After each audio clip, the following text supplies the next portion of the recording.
Thank you Holi spirit.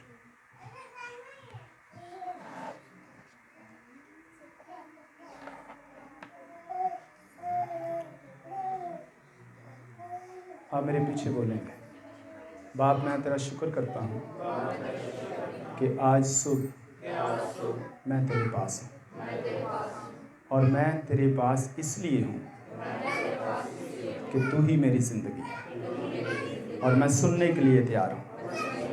मैं जो कुछ सुनूंगा आज मेरी ज़िंदगी बदल जाएगी। मैं यीशु मसीह में सोरावर हो जाऊंगा।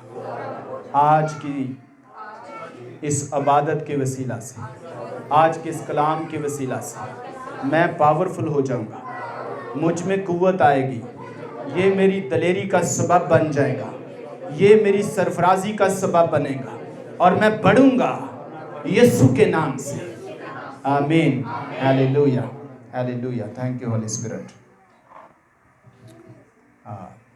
नए अहदनामा में से खुदा के कलाम को हम देखेंगे। पतरस रसूल का लिखा हुआ पहला खत, उसका 5वां बाब और 6 और 7वीं आयत को पढ़ेंगे। Thank you Holi spirit. Hallelujah.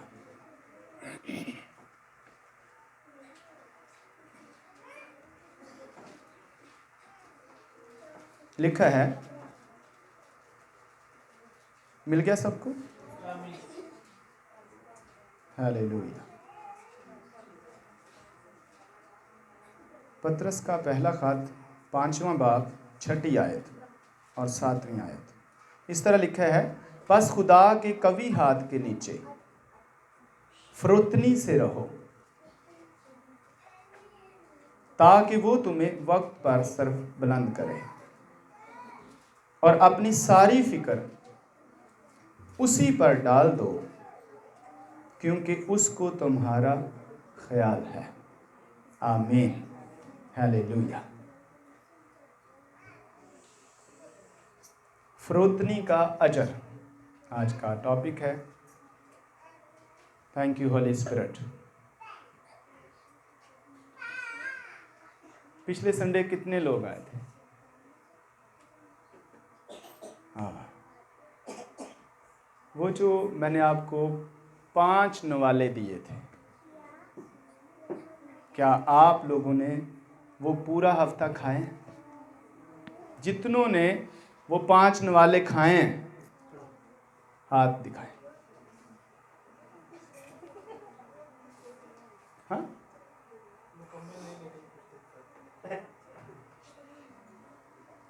5 नवाले खाने को दिए थे। कितने? 5 नवाले दिए थे और उनमें से किसी ने 2 खाए हैं, किसी ने 3 खाए हैं। 5 नवाले नहीं खाए। खाना क्यों खाते हैं हम? हाँ, जिंदा रहने के लिए, और फिर तंदुरुस्त रहने के लिए, और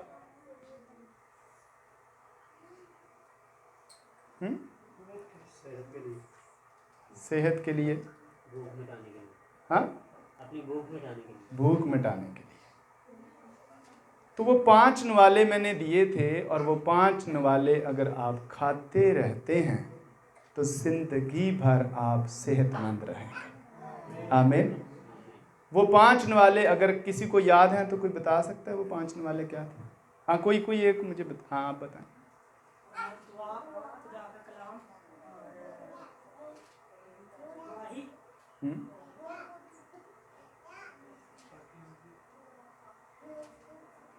और कोई मुझे बताए। हाँ हाँ, दुआ, कलाम, रूहुल कुद्स, पाकीज़गी और गवाही। ये 5 नवाले आपने डेली खाने थे। मैं कभी कभी सोचता हूँ मुझे इतनी गहरी बातें, इतना सोचने, इतना गहरा कलाम लेने की क्या ज़रूरत है जब आप इससे फ़ायदा न उठाएं। मैं भी बैठा बैठा किताबें लिखूं और दुनिया को सेल करूं और मैं भी कमाऊं। आपको इतनी गहरी और गहरी गहरी बातें मुझे बताने की क्या ज़रूरत है? लेकिन मैं ये चाहता हूं कि आप सरफराजी पाएं। आमीन। इसलिए ज़िंदगी भर जिंदगी भर ये 5 नवाले आप नहीं छोड़ेंगे। आमीन। और इनको खाते रहें। और डेली कितनी दफ़ा खाना खाएं? 3 टाइम। इन ये 5 नवाले डेली 3 टाइम आपने खाने हैं, सुबह, दोपहर और शाम। और सिर्फ यही 5 नवाले अगर आप खाते रहेंगे, आप सरफराजी पाएंगे, आप कामयाब होंगे और दुनिया जानेगी कि आप मसीह के हैं। आमीन, हालेलुया। आज हम फरोतनी का अजर देख रहे हैं। खुदावंद के कवी हाथ के, खुदावंद के कवी हाथ के नीचे। कहां पर रहना है? उसका हाथ छोटा नहीं। उसका हाथ छोटा सा है। उसके कवि हाथ के कैसे रहे? फरोतनी क्या होता है?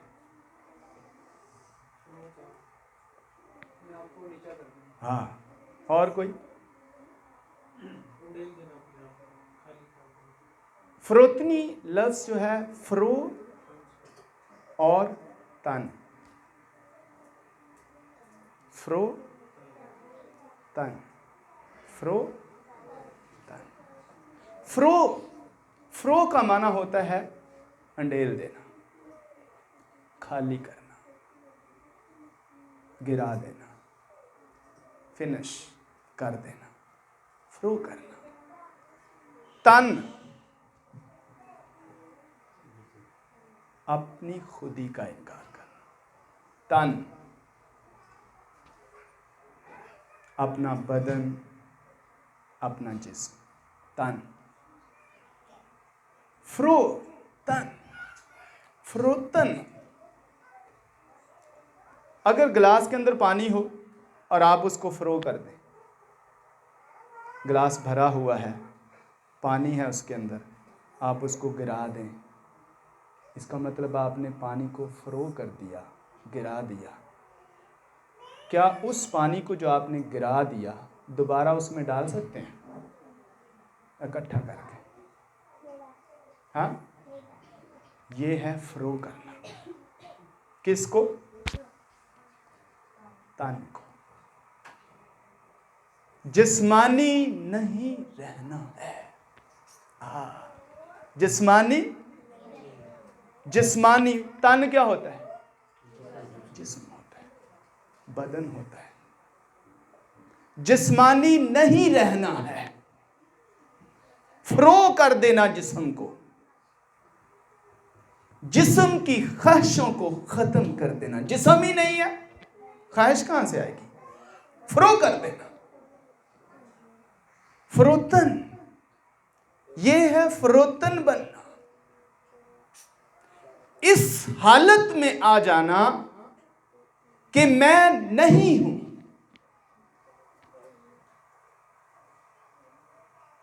यह है फरोतन। और फिर फरोतन होने के बाद कहां रहना है? खुदा के कवी हाथ के नीचे। कुछ नहीं करने के काबिल रहा। हमने ये सीखा था, अब मैं जिंदा, मसीह मुझ में जिंदा है। फरोतन। अगर इन्हीं मानों के साथ हम अपने आप को देखें, कितने फरोतन हैं यहां हम सब। जो फरोतन का मायनी है, अगर इसी को सामने रखते हुए हम देखें कि हम में कितने फरोतन हैं।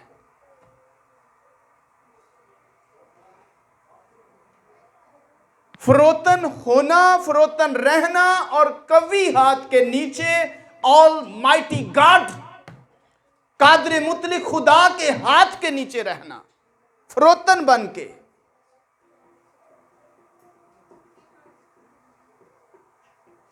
ताकि वो तुम्हें वक्त पर क्या करे, सर बुलंद करे। वक्त पर टाइम लगेगा, फरोतन होने के बावजूद क्या लगेगा, पहले फरोतन होगा, फरोतन होके खुदा के कभी हाथ के नीचे रहेगा, फिर भी टाइम लगेगा सर बुलंद होने के लिए। टाइम लगेगा, वक्त लगेगा। यूसुफ को कितने साल लग गए, कोई बता सकता है? सर बुलंद होने के लिए कितने? हाँ, यूसुफ को कितने साल लगे सर बुलंद होने के लिए? हम देखते हैं यूसुफ 17 साल का नौजवान है। 17 साल उसकी एज है, लड़का है, और खुदा उससे क्या कर रहा है, बात कर रहा है। हमारी एज क्या है?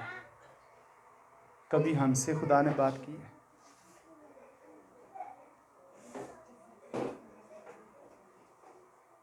और इससे भी ज्यादा छोटे बच्चों के साथ खुदा कलाम करता रहा है, इससे भी ज्यादा छोटे बच्चों के साथ।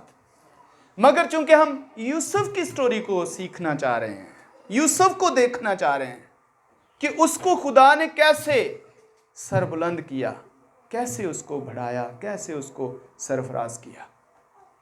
वो 17 साल का नौजवान है और खुदा उसको ख्वाबों में मिलता है। आमीन, हालेलुया। हमें कैसे ख्वाब आते हैं? मैं उड्डन डिया हैं, मैं क्यों उड्डे, मैं उड्डन डिया। तू उड्डदा ही फिरना, तेनों कोई टका ही नहीं किते।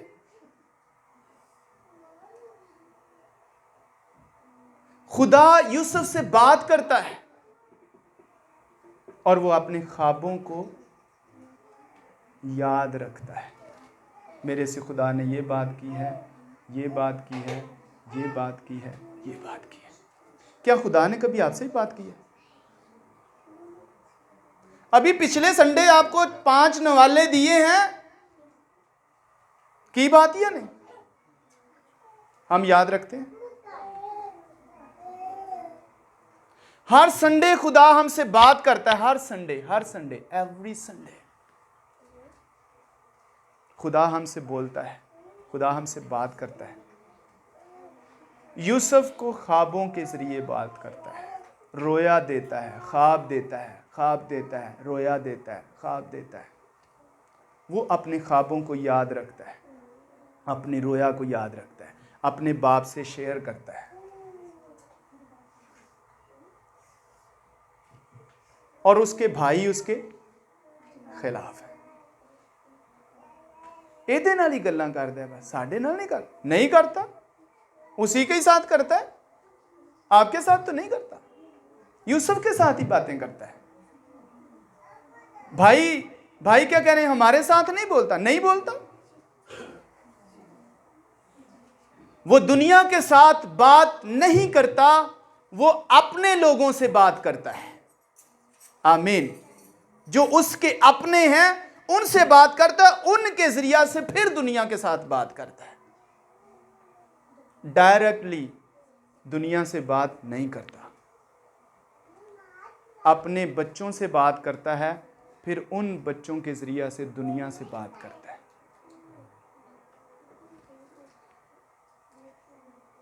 आप कौन हैं? बच्चे नहीं हैं? आपसे क्यों नहीं बात करता? इसलिए कि हमने कभी डिजायर नहीं की कि वो हमसे बोले।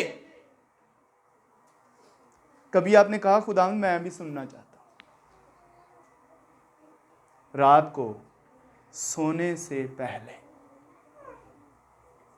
कितने हैं जिन्होंने कभी दुआ की हो, खुदावंद मैं सुनना चाहता हूं, आज रात मुझसे बोल, आज रात मेरे से बात कर। असीं तो ड्रामा वेंदियां वेंदियां सौ जाने,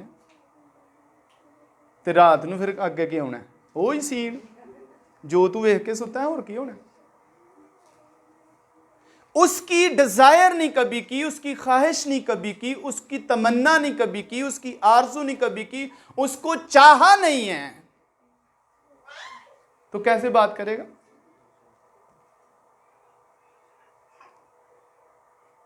और चूंकि यूसुफ से खुदा कलाम करता था, यूसुफ से खुदा बोलता था, क्या यूसुफ के दूसरे भाई नबी थे या नहीं? हाँ बोले बोले, नबी थे या नहीं? बोलो हाँ ना ते करो ना। ओ भाई छोटी सी तो बात है, यूसुफ के भाई नबी थे या नहीं थे?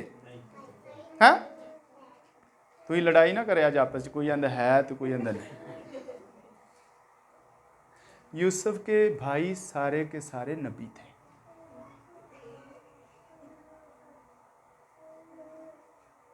यकूब की औलाद, यकूब के बेटे, 12 कबीले, नस्ल दर नस्ल नबियों की औलाद, नबी थे, फिर भी नहीं बात कर रहा। पर जिसकी डिजायर है, जिसकी तमन्ना है, जिसकी आरजू है, खुदा मुझसे बोले, उससे बात करता है।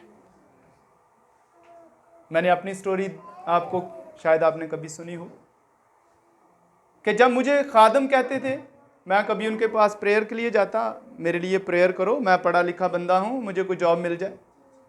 आपके लिए कोई जॉब नहीं है। मैंने कहा कि मेरे लिए क्यों जॉब नहीं? नहीं आप जॉब नहीं कर सकते, आपके पास जॉब है नहीं है, आपके लिए कोई जॉब ही नहीं है, आप पादरी बनोगे। मैंने कहा ये पादरी ऐसे ही करते हैं, ऐसे ही बोलते रहते हैं, पादरी बनोगे पादरी। मेरे जैसा शख्स पादरी तो नहीं बनेगा। मैं इतना अच्छा नहीं था जितना अच्छा आपको नजर आ रहा हूं, बहुत बुरा था।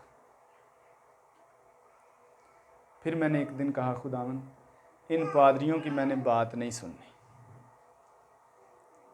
इन पादरियों की मैंने बात नहीं सुननी, ना माननी है।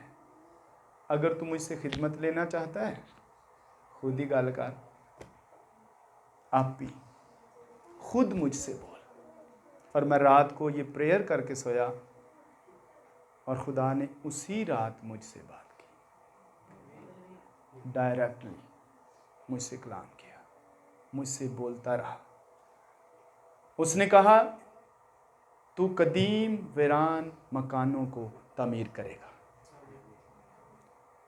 तू पुश्त दर पुश्त की बुनियादों को बर्पा करेगा, तू रखना का बंद करने वाला होगा, आबादी के लिए राह का दुरुस्त करने वाला होगा। ये उसने मुझसे कहा। मैंने फिर किसी पादरी से नहीं पूछा कि मैं पादरी बनूं, क्योंकि मुझे उसने बता दिया।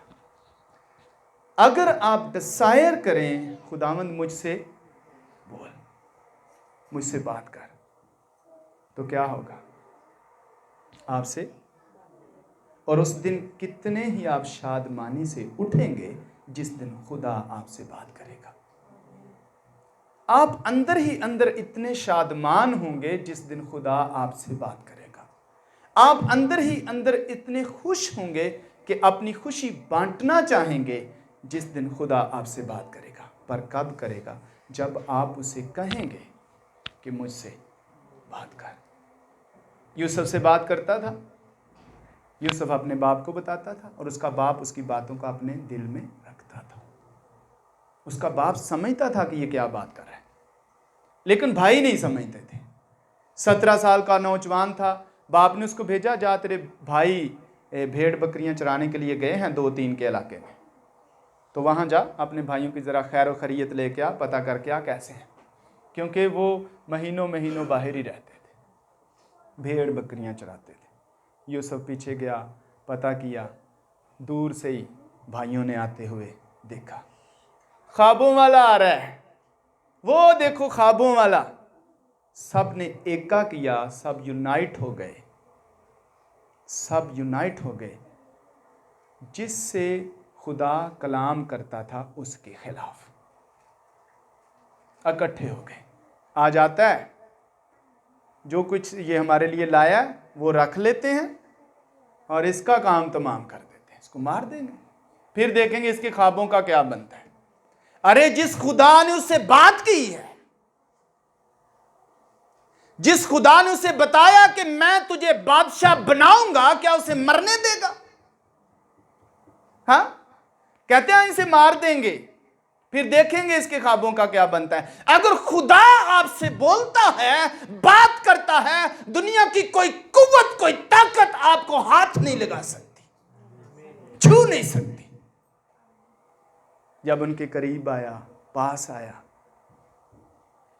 भाइयों ने मिलकर उसको खाना भी खिलाया, खाना लेके आया था, उसके साथ मिलके खाना खाया।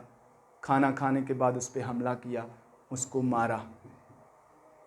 एक भाई जो बड़ा था, उसने तरस खा के उनसे छुड़ा के कहने लगा, इसको और ना मारो, मर जाएगा, इसको कुएं में डाल देते हैं।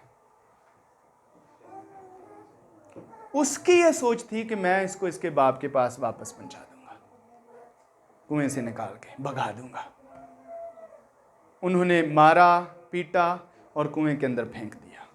सूखा हुआ कुआं था, गहरा था, वहां से खुद नहीं निकल सकता था। और भेड़ों की तरफ चले गए, और कुछ वहीं थे। जो कह रहा था बचाऊंगा, वो भेड़ों की तरफ चला गया। दूसरों ने क्या किया, एक काफला आते हुए देखा, कहने लगे इस्माइली जा रहे हैं, चलो ऐसा करते हैं, इसको बेच ही देते हैं। बेच दिया। कितने में बेचा था? 30 सिक्कों।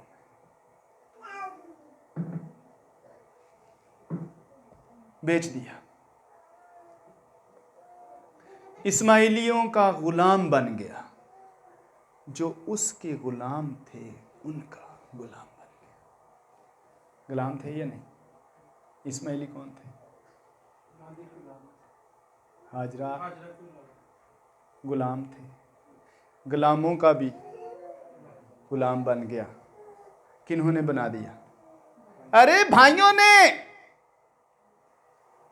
इन भाइयों ने गुलाम बना दिया, जो दुनियावी थे, जो अपने भाई की कदरों कीमत को नहीं जानते थे, गुलाम बना दिया। मिस्र में चला गया। आगे जाके इस्माइलियों ने कुछ प्रॉफिट कमाया, उसको आगे बेच दिया। आगे बेच दिया, फोतीफार को बेच दिया। फोतीफार वहां का एक अमीर शख्स था, उसके हाथ बेच दिया, उसका गुलाम बन गया। बहुत से नौकर चाकर फोतीफार के घर में काम करते थे, ये भी उस घर में चला गया। फोतीफार ने देखा कि ये लड़का, जब से मैं इसको अपने घर में लाया हूं, तब से मेरे घर में ब्लेसिंग आ रही है। एक गुलाम के वसीला से, एक गुलाम के वसीला से मेरे घर में ब्लेसिंग आ रही है, बरकत आ रही है। जिस चीज को हाथ लगाता है ब्लेस्ड हो जाती है, बाइसे बरकत हो जाती है। तू जहां कहीं जाएगा, मैं तेरे साथ जाऊंगा, मैं तुझे कभी ना छोड़ूंगा।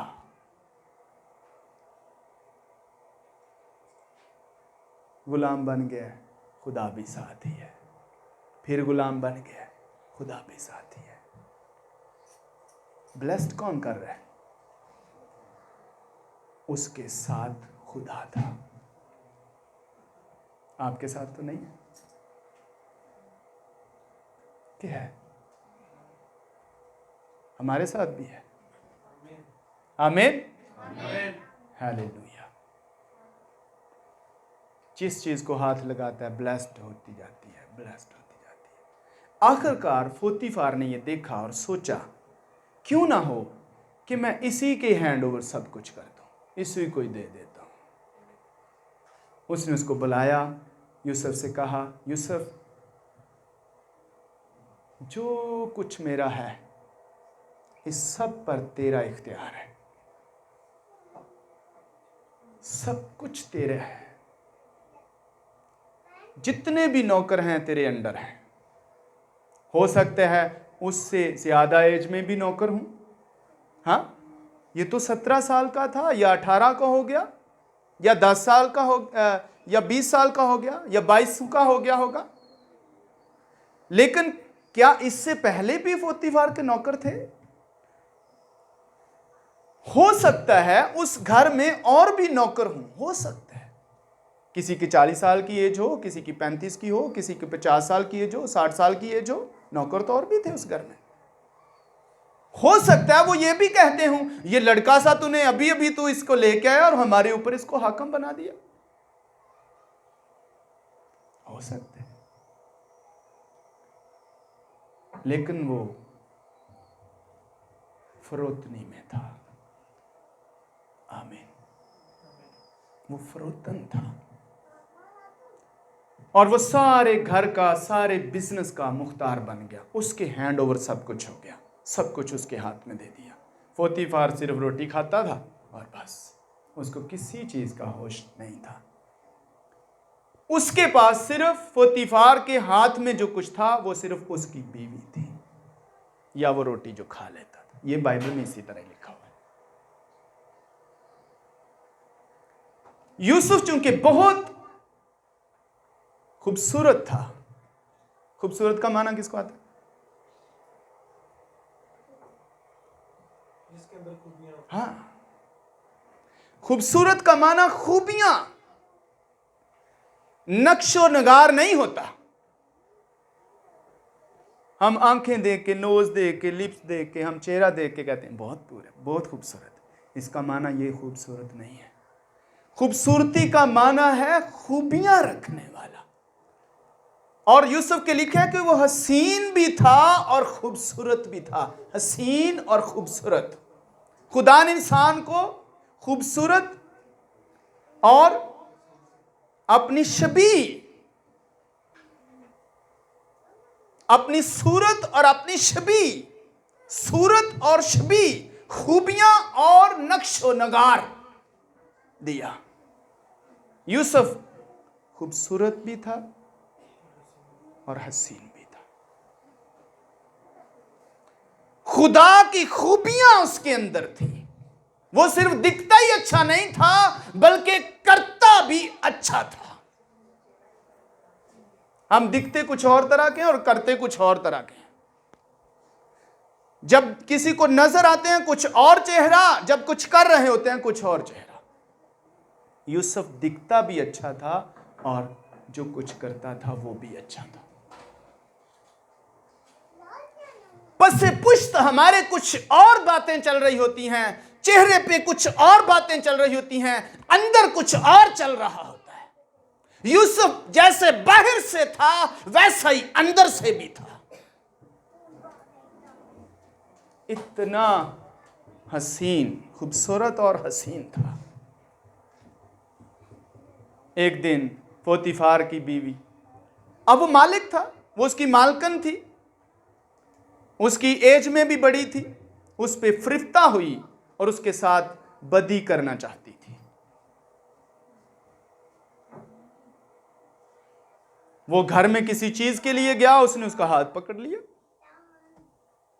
उसने कहा ऐसा मत करो, क्योंकि तू मेरी मालकन है, मेरे मालिक की बीवी है, और ये कभी सोचना नहीं है।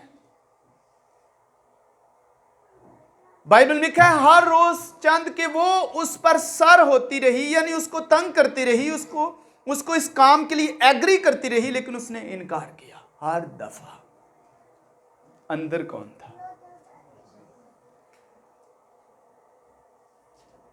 सोचें, अगर हम में से कोई वहां पर होता, क्या होता? वो खूबसूरत और हसीन था, खुदा की खूबियों से भरा हुआ, पाकीज़गी से भरा हुआ, और उसने इनकार कर दिया। और बाइबल में लिखा है वो भाग गया, भाग गया, बदी से भागा। वो बदी से भाग रहा है, पर हम में से बदी की तरफ भागते हैं।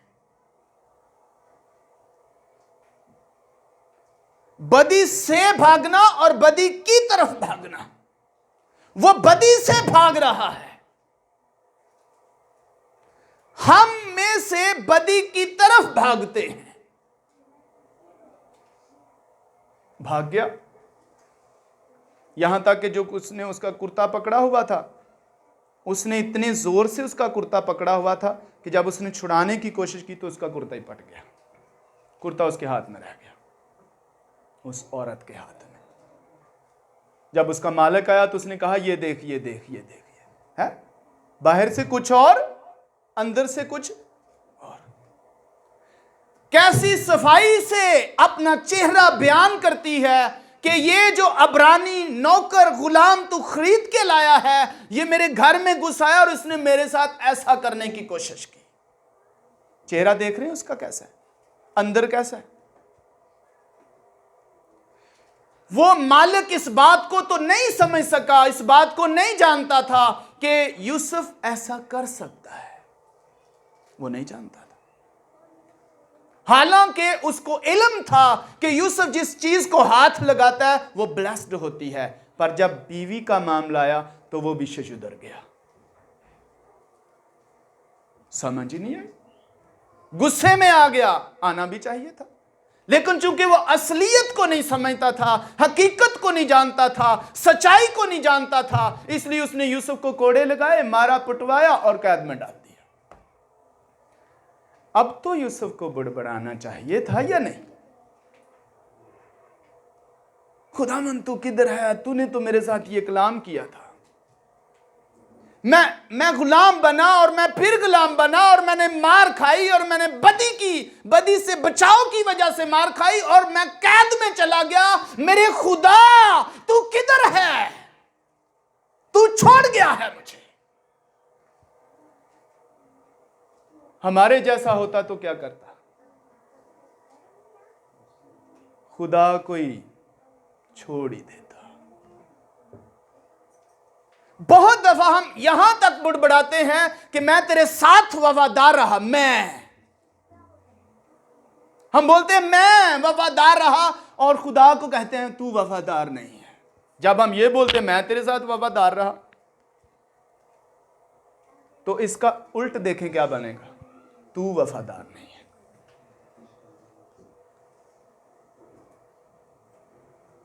लेकिन यूसुफ बुड़बड़ाया।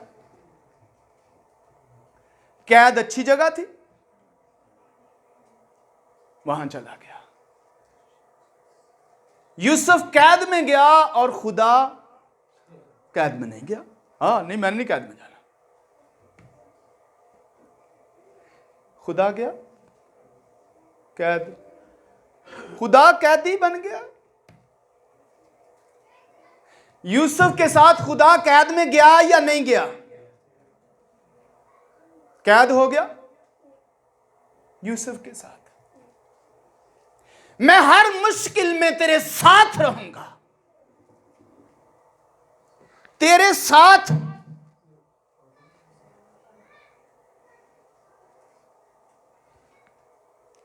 तू जहां कहीं जाएगा मैं तेरे साथ जाऊंगा। कैद में चला जाता है। जब कैद में जाता है वहां पर और भी कैदी हैं, और भी कैदी हैं। वो पैसे वाला बंदा था, फोतीफार पैसे वाला बंदा था। मुझे बताएं, यूसुफ का कोई केस लड़ने वाला था यहां वहां पर? कोई पीछे था यूसुफ के? कोई उसका भाई, बाप, कोई रिश्तेदार? उस तो मुल्क के अंदर यूसुफ का कोई बंदा ही नहीं है। पूरे मुल्क के अंदर उसका कोई रिश्तेदार है ही नहीं। कौन उसके पीछे कैद में जाएगा? उसकी मुलाकात कोई करेगा ना, अकेला हो गया। इस मौका पर क्या कहेंगे आप?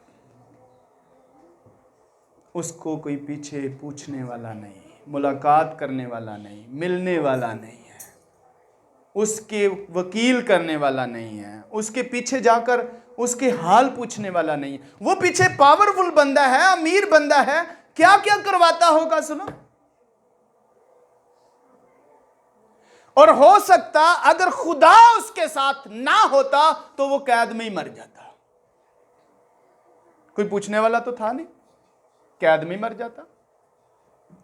लेकिन बाइबल में लिखा है खुदा ने कैद खाने के अंदर भी यूसुफ को इज्जत बख्शी। कैद खाने के अंदर भी यूसुफ को, अरे आप किसी भी मुश्किल में हूं, खुदा हमारे अंदर है और हमें सरफराज करता है। वहां पर भी खुदा ने यूसुफ को इज्जत बख्शी। आमीन। वो बुड़बुड़ाया नहीं है, उसको अपनी बातें, खुदा की बातें याद थी। मेरे साथ खुदा ने ये कलाम किया। अरे आपके साथ तो किया ही नहीं है कभी कलाम खुदा ने। आज तो पहली दफा खुदा कलाम कर रहा है, आपके साथ तो कभी खुदा ने कलाम नहीं किया। फिर भी अगरचे हर रोज आपके साथ खुदा कलाम करता है और हर संडे खुदा कलाम करता है, हमारी हालत देखें क्या है। हमारी सोचें, हमारे ख्याल, हमारे काम, हमारा लोगों को मिलना, लोगों के बारे में सोचना, हमारी ज़ुबान, हमारा करैक्टर, हमारा किरदार, हमारी ज़िंदगी क्या है। यूसुफ के साथ कलाम करता है, हमारे साथ भी कलाम करता है। कोई फ़र्क नहीं पड़ रहा, नज़र नहीं आ रहा फ़र्क। आना चाहिए या नहीं? उधर कैद में ही खुदा उसे इज्जत बख्शता है। कैद खाने का दरोगा क्या कहता है जब उसने देखा कि जब से ये बंदा आया कैद खाने के अंदर तो बहुत अच्छा माहौल हो गया, कोई कैदी एक दूसरे को मारता नहीं है। इसने क्या किया? इसने जाकर अपने खुदा की प्रीचिंग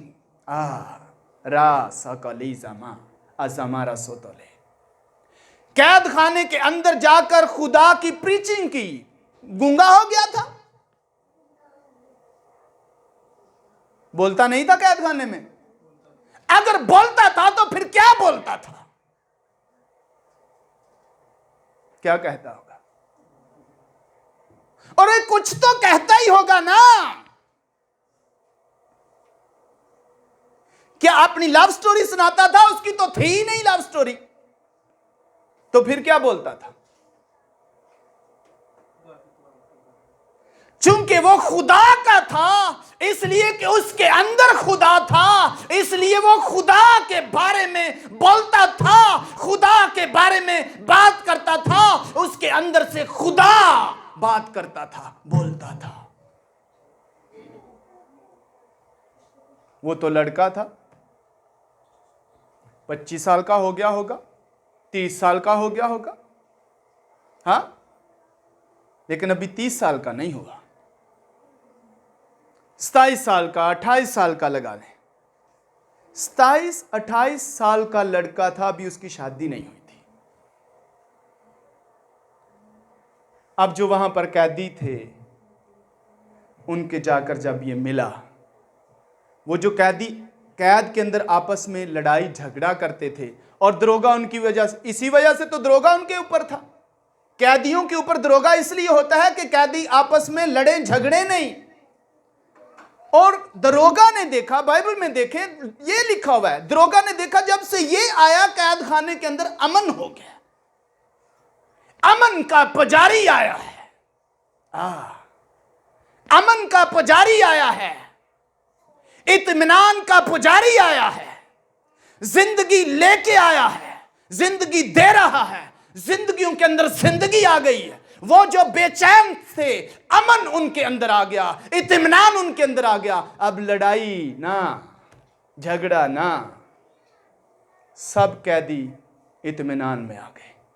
जिस काम के लिए दरोगा था उसने कहा अब तो मेरा काम ही नहीं है। दरोगा ने सब कैदियों को यूसुफ के हैंड ओवर कर दिया। बाइबल देखें, ऐसे ही लिखा हुआ है। दरोगा ने, जो कैद खाने के ऊपर दरोगा था, निगहबान था, उसने सब कैदी उसके हाथ में दे दिए। किसके हाथ में? यूसुफ उसका भांजा था। हाँ, कौन था? वो तो कैदी था, उसके हाथ में दे दिए। यूसुफ से कहने लगा, यूसुफ इधर आओ, ये सारे कैदी आपके हैंड ओवर है। मुझे ये बताएं, वो कैदी जो पहले वहां थे सब छोटे छोटे बच्चे थे? उन्होंने कहा होगा हाँ ठीक है तू जो कुछ कहता है ठीक है ठीक है। सही था, बच्चे थे छोटे छोटे। वो क्यों यूसुफ के हैंड ओवर आने के लिए एग्री हो गए? क्यों क्यों उन्होंने कहा ठीक है? एक लड़के के क्यों मताहित हो गए वो सारे कैदी? क्यों? क्योंकि वो खुदा के मताहित था, वो रूहुल कुद्स की तहरीक में रहता था, वो रूहुल कुद्स के मताहित था। अगर आप खुदा के वफादार रहें, सारी दुनिया तुम्हारी वफादार हो जाए। अगर आप खुदा के फरमाबरदार रहें, सारी दुनिया आपकी फरमाबरदार हो जाए। अगर आप नाफरमान हो जाएं, सारी दुनिया नाफरमान हो जाए आपकी। अगर आप खुदा की सुने, सारी दुनिया आपकी सुने, और अगर आप खुदा की ना सुने, एक शख्स भी आपकी ना सुने। यूसुफ की क्या कर रहे हैं? सुनते हैं। वो उनको बातें ही ऐसी बताता है, उनकी जिंदगियों में सुकून हो रहा है, सुकून होता चला जा रहा है। वो सब चैन से रह रहे हैं। फिर बादशाह के दो खास वहां पर लोग आ गए कैद में, और उनको एक एक ख्वाब आया। ख्वाब देने वाला और ख्वाब लेने वाले और ख्वाब की ताबीर करने वाला वहीं थे, एक ही जगह पर। ख्वाब देने वाला भी वहीं पर, ख्वाब लेने वाले भी वहीं, ख्वाब की ताबीर करने वाला भी वहीं, इकट्ठे हो गए हैं। जब उनको ख्वाब आया तो मुश्किल था, उन दोनों को ख्वाब जो आए जो मुश्किल थे, लेकिन उन ख्वाबों की ताबीर रूहुल कुद्स ही कर सकता था, खुदा कर सकता था, जो उसके साथ था, जो उसके अंदर था। उनको ख्वाब आए, उन्होंने यूसुफ से बयान किया। वो परेशान थे। जब उन दोनों को ख्वाब आया अपना अपना, तो सब कैदी वहां पर थे। हो सकता है वो दोनों कैदी यूसुफ के करीब ना आए हों, क्योंकि वो नए थे, वो यूसुफ को नहीं जानते होंगे। लेकिन हो सकता है उन्होंने अपने ख्वाब दूसरे कैदियों से शेयर किए हों, लेकिन कोई उनको उसकी ताबीर ना बता सकता हो। और जब किसी से शेयर किए हों तो वो उन्होंने क्या किया हो? यूसुफ की तरह इशारा किया हो, मुझसे पूछा जाके, वो तुम्हें बताएगा। क्योंकि सब कैदी यूसुफ की तरफ मतवज्जे थे, यूसुफ की सुनते थे, उसके मताहित थे। इसलिए उन्होंने कहा यूसुफ के पास जाओ। जब वो यूसुफ के पास आए होंगे, यूसुफ ने उनके ख्वाबों की ताबीर बताई, और जैसा यूसुफ ने बताया था, जैसा यूसुफ ने बताया था, जब वो वहां से रहा हुए तो उनके साथ वैसा ही वाक़े हुआ। एक की जान चली गई, एक अपने मनसब पे बहाल हो गया। और जो मनसब पे बहाल होता है, उसको यूसुफ ने कहा था, जब तू अपने मनसब पे, अपने ओहदे पे बहाल हो जाए तो मुझे याद रखना।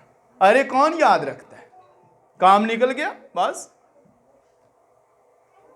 वो गया अपने मकाम पे, वापस चला गया, यूसुफ को भूल गया।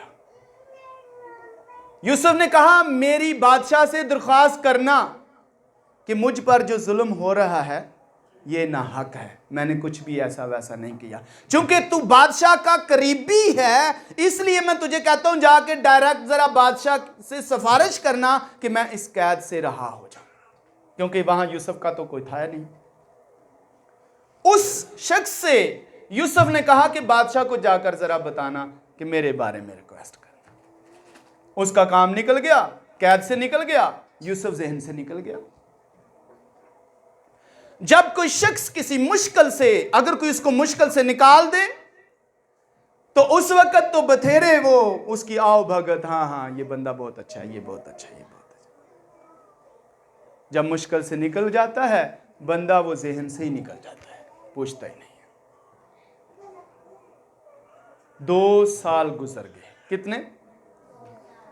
2 साल गुजर गए कि आखिरकार खुदा बादशाह से बात करना शुरू हो गया है। जिस बादशाह को उसने रिक्वेस्ट भेजी थी, उस बंदे के जरिया से डायरेक्ट खुदा उससे बात कर रहा है। खुदा ने उसको ख्वाब दिया, वहां पर अच्छी गाय और दुबली पतली गांव का, ये काल का ख्वाब था। बादशाह को जब ख्वाब आया, बादशाह बहुत परेशान था कि इसकी ताबीर मैं कहाँ से करवाऊँ। सारे नजूमियों को, सारे अक्लमंदों को, सारे पढ़े लिखे लोगों को, मुल्क मिस्र के उस हर एक बंदे को जो अपने आप को अक्लमंद समझता था, पढ़ा लिखा समझता था, वो बताने की जादूगरों को उसने सबको बुला लिया कि ये मेरा ख्वाब है, कोई इसके बारे में बताओ। सब ने कहा हमें नहीं, इसके बारे में कुछ पता नहीं चल रहा, कुछ पता नहीं चल रहा, कुछ नहीं पता चल रहा। अब वो शख्स जो 2 साल पहले कैद में रह कर आया था, बादशाह के करीब रहता था, बादशाह का साथी था, और उसने क्या किया, उसने कहा हाँ मुझे आज खताएं याद आ गई हैं, मेरी गलती मुझे आज याद आई है। क्या गलती है? मैं एक शख्स को जानता हूं जिसने मेरा ख्वाब मुझे बताया था, उसकी ताबीर की थी, उसका नाम यूसुफ है और वो कैद के अंदर है। मैं यकीन करता हूं कि अगर उस शख्स को आप बाहर निकालोगे तो वो आपके ख्वाब की ताबीर करेगा। हाँ, उसको बाहर निकालो। बादशाह का हुक्म हुआ, लिखा है जल्दी से, यूं जल्दी से यूसुफ को बाहर लेके आओ। किसने निकाला? हाँ, किसने? खुदा ने निकाला। आमीन, हालेलुया। हर मुश्किल का हल खुदा के पास है। आप जो सोच रहे हैं, आप जो सोच रहे हैं मेरी जिंदगी में ये नहीं हो सकता, वो आपकी जिंदगी में हो सकता है, और 100% हो सकता है, हो सकता है। किसी ने यूसुफ की मदद की? हाँ, किसी ने की मदद? किसी शख्स ने यूसुफ की मदद नहीं की, किसी इंसान ने यूसुफ की मदद नहीं की। खुदा ने बादशाह को पकड़ा। बादशाह ने कहा इसको जल्द निकालो। और यूसुफ के बारे में लिखा हुआ है दाढ़ी बड़ी हुई है। कितने साल हो गए, दाढ़ी बड़ी हुई है, फटे पुराने कपड़े, कैदियों वाले कपड़े पहने हुए हैं,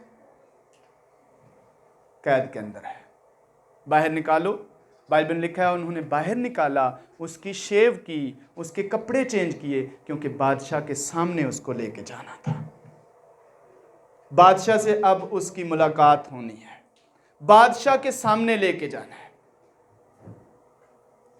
शेव करवाई एक ही दिन के अंदर।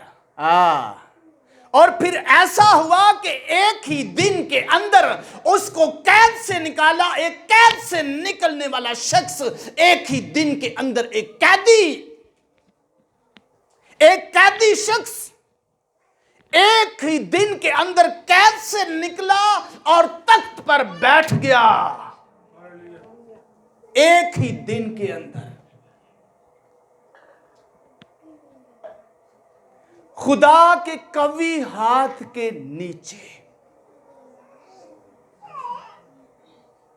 फरोतनी से रहें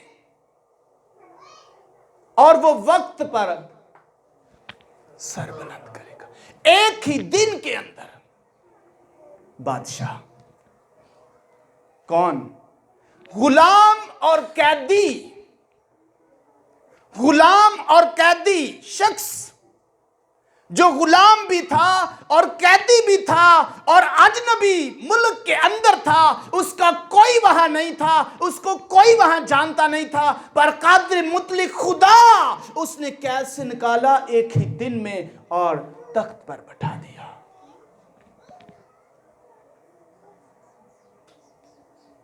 मगर कैसे जिंदगी बसर कर रहा है? फरोतनी। इसी एक लफ्ज को अपनी जिंदगी में ढाल लें, एक लफ्ज को अपनी खोपड़ी के अंदर उतार लें, इस एक लफ्ज को अपनी जिंदगी के अंदर रेगुलेट कर लें। क्या होगा? फरोतनी से रहें, मेरे लिए भी वक्त है। आमीन बोले, मेरे लिए भी वक्त है। एक वक्त मेरे लिए खुदा ने मुकर्रर किया है। किसके लिए? मेरे लिए। अगर मैं फरोतनी में रहूं, एक वक्त मेरी जिंदगी में है कि खुदा मुझे क्या करेगा। लेकिन फरोतनी ये चाहती है इधर उधर की बातें ना सुने। आपका राब्ता खुदा के साथ होना चाहिए। दुनिया चाहे जो कुछ भी कहे, जो कुछ भी कहे, परवाह ना करें।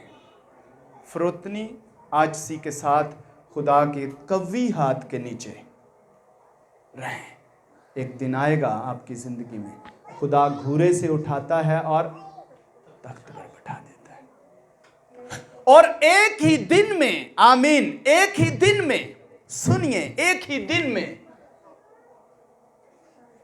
एक ही दिन में, जिस दिन आप सच्ची तौबा करते हैं, आमीन, एक ही दिन में जिस दिन आप सच्ची तौबा करते हैं, मसीह को पहन लेते हैं, एक ही दिन में आप जमीन से आसमानी मकामों से ऊपर आलमे बाला पर खुदा के तख्त के दाहिने हाथ यीशु मसीह के साथ आलमे बाला पर खुदा की बादशाही में यीशु मसीह के बदन का हिस्सा बनकर बादशाही के वारिस बन जाते हैं। एक ही दिन में यीशु मसीह को कबूल करने से बादशाह बन गए। पहले ढूंढो तुम उसकी बादशाही और रास्तबाजी। पहला काम हमारा क्या है? बादशाही और रास्तबाजी को तलाश करना।